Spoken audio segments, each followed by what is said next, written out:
E essa confusão de estourar o preço do dólar, numa CMMA, dólar versus real, o que está acontecendo mesmo? Vou tentar explicar. Em última análise, a taxa de câmbio, ou seja, o valor de uma moeda pela outra de um país, deve resultar da lei da oferta e da procura. Se fosse banana no mercado, por exemplo, seria simples de entender. Sobrou banana, o preço da banana cai. Faltou banana e se manteve a mesma procura pela fruta, seu preço sobe. Como tudo nesse modelo econômico tosco que nos foi imposto, sem nenhuma discussão, muito menos nenhum rigor técnico, numa madrugada de janeiro de 1999, assim que a fraude garantiu a reeleição de Fernando Henrique Cardoso, e a fraude foi justamente na taxa de câmbio, o modelo de câmbio flutuante foi implantado no Brasil. E é baseado nessa lição trivial do liberalismo econômico clássico. Sobrou mercadoria, mantida constante a demanda, o seu preço cai. Faltou mercadoria, sempre com a demanda constante, o preço sobe. No Brasil, faltam dólares presentemente. Essa é a razão ancestral do pico de alta que fez o dólar valer mais de R$6. Como assim? Assimetria de informação. É como se chama a primeira distorção no mundo, mas especificamente entre nós, da tal lei do mercado. Nossa grande mídia é um veio de transmissão instantâneo do sistema financeiro cartelizado. Nas editorias é lúcida, é consciente a manipulação de todos os órgãos da grande imprensa da verdade, entre aspas, manipulada pelo baronato do rentismo. Nas redações é um misto de arrogante ignorância com o desejo de agradar os patrões. E assim todo o Brasil sabe que nós desfrutamos de um enorme, bote mais aspas aí, saldo de balança comercial. O que quereria dizer muito mais dólares entrando do que saindo do país. Pois é, só que a conta em dólares do Brasil com o estrangeiro tem muitas outras rubricas além da rubrica comercial e em quase todas as outras rubricas o nosso país está levando uma grande e pior, crescente surra.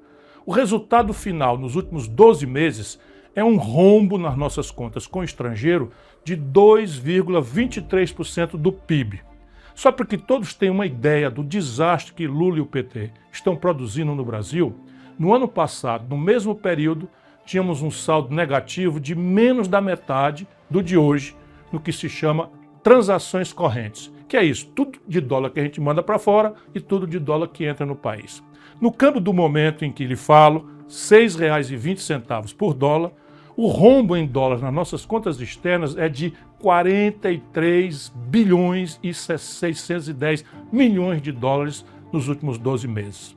Mesmo da balança comercial, há uma deterioração consistente que pode ser vista pelos números de outubro de 24 versus outubro de 23.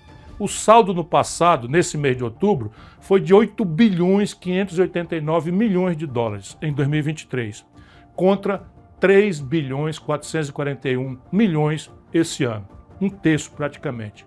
O nacional consumismo demagógico de Lula explica isso também.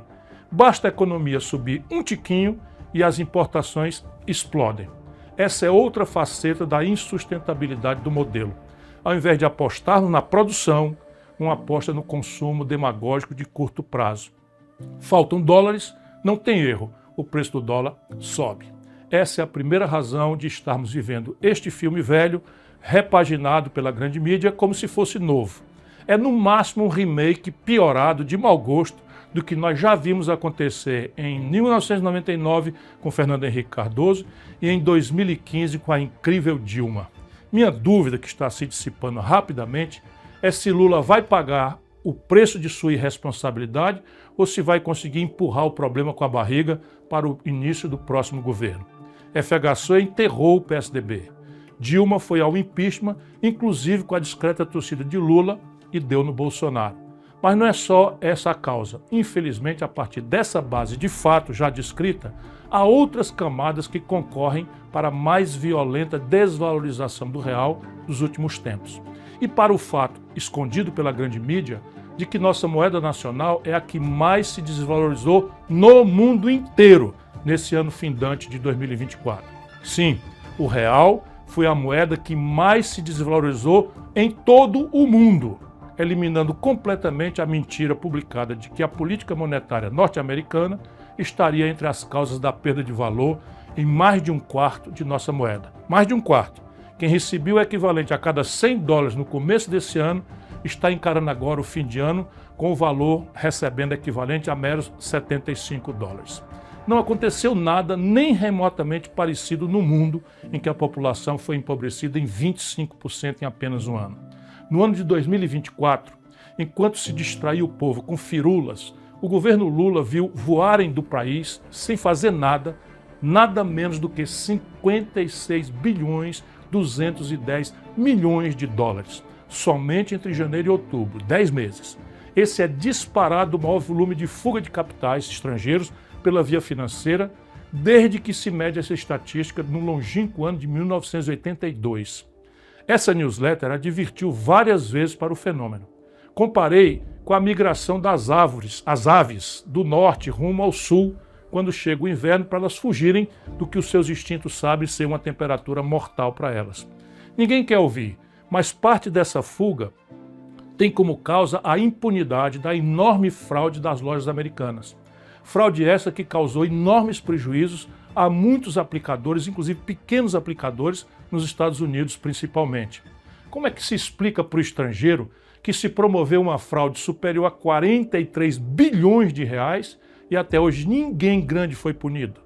Como fazer do Brasil um mercado interessante e minimamente seguro para investidores com esse enorme escândalo impune?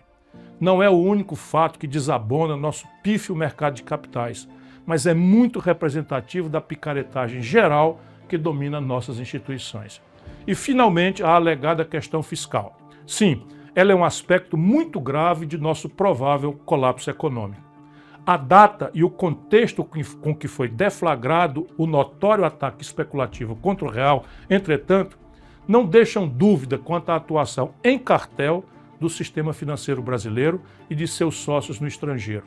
O que é chocante e vergonhoso é o banqueiro de Lula, o novo presidente do Banco Central, Galípolo, negar explicitamente esta evidência. A mim, nunca enganou.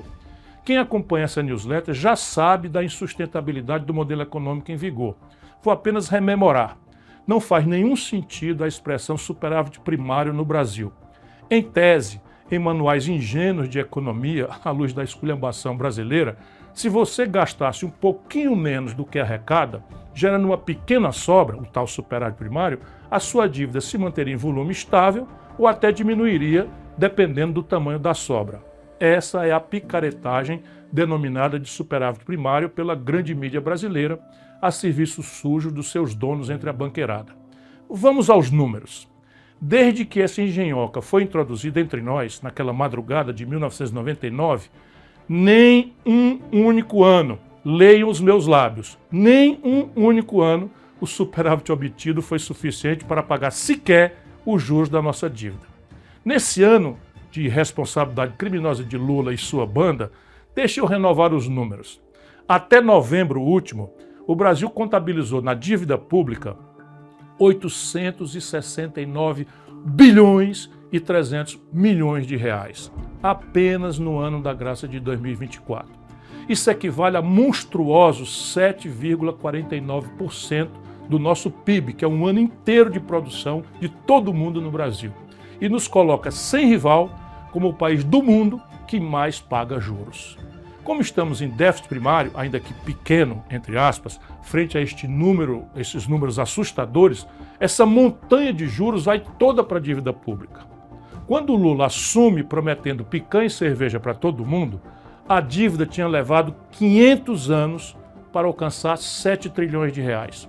Em apenas 2 anos de irresponsabilidade, a dívida já está em 9 trilhões e 300 bilhões de reais. Subiu 2 trilhões de reais em apenas 2 anos. Ora, ninguém precisa ser economista para entender o que acontece com um devedor que aumenta sua dívida tão velozmente. Os agiotas apertam os prazos, encarecem os custos, ou seja, sobe os juros, e colocam o olho na porta de saída, enquanto acabam de esfolar o devedor.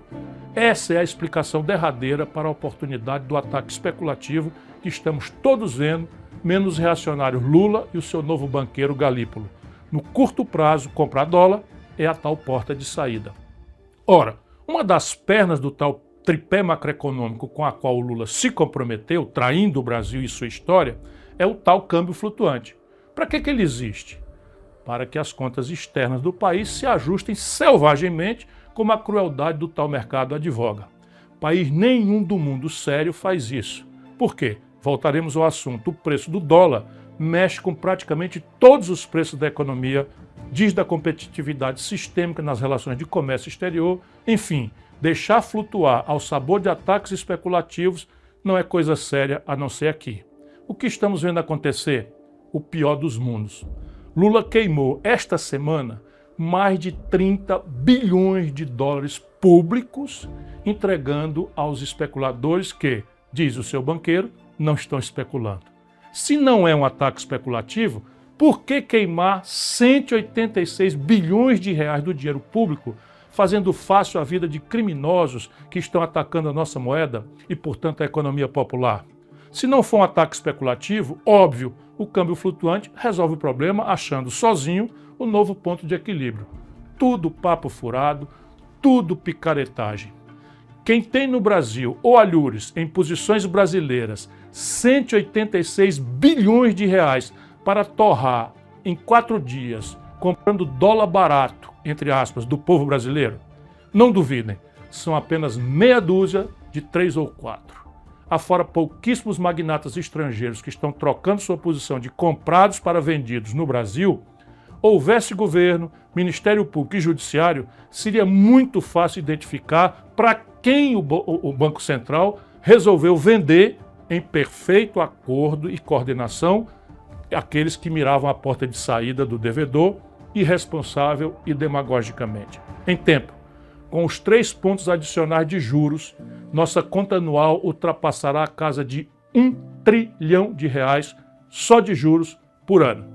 O arroxo petista no salário mínimo, nos proventos dos aposentados e no auxílio a idosos doentes e crianças autistas vai fazer muita falta aos mais pobres e sofridos dos brasileiros. Mas será uma ninharia frente a esse trilhão. Cerca de 250 bilhões de reais em 6 anos, o que dá 41 bilhões para encarar 1 trilhão por ano. Estes irresponsáveis quebraram o Brasil.